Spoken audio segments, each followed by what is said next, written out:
Madasigon nga adlaw sa atoang tanan amigog amiga.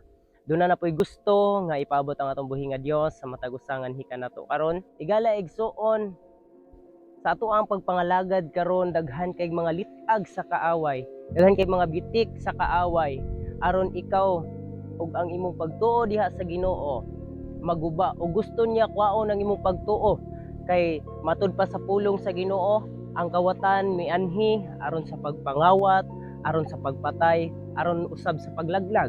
Batigala igsoon do nalay gusto nga ipabot na pud ang atong buhi nga Dios sa matag usangan karon kaninyo. Ang pulong sa Ginoo mabasa nato diri sa unang Pedro 5:8. Ingon pa niya na, pag maigmat o pag magbinantayon kamo kay ang inyong kaaway nga mao ang yawa naglibot-libot kaninyo sama sa leon nga nagmulob nangita og tukbunon. Sa nain lig-una ang inyong pagtuo og sukli siya kay nasayod kamo nga ang inyong isig ka magtuto sa tibuok kalibutan disulayan usab sa samang alantuson.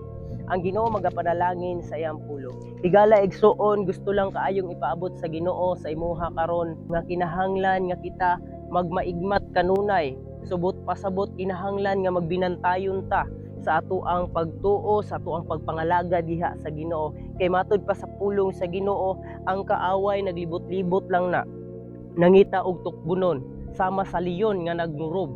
Tigala igsuon kinahanglan nga magbinantayon ta sa atoang kaugalingon, no, kinahanglan magbinantayon ta diha sa atoang pagpangalagad sa Ginoo kay daghan kayog limbong ang kalibutan karon aron ang tanan nga nagatuo sa Ginoo malaglag inig abot sa panahon.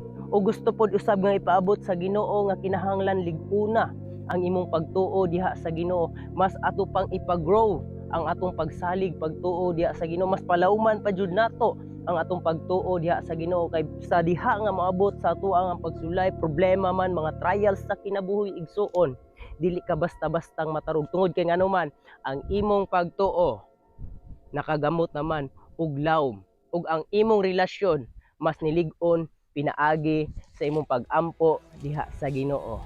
Busa abante ta kanunay ug magmahimo ta nga magmadasigon sa atong pagpangalagad diha sa Ginoo. So God bless sa tanan. Ang Ginoo magapanalangin nga kaninyo. To God be all the glory. Shalom.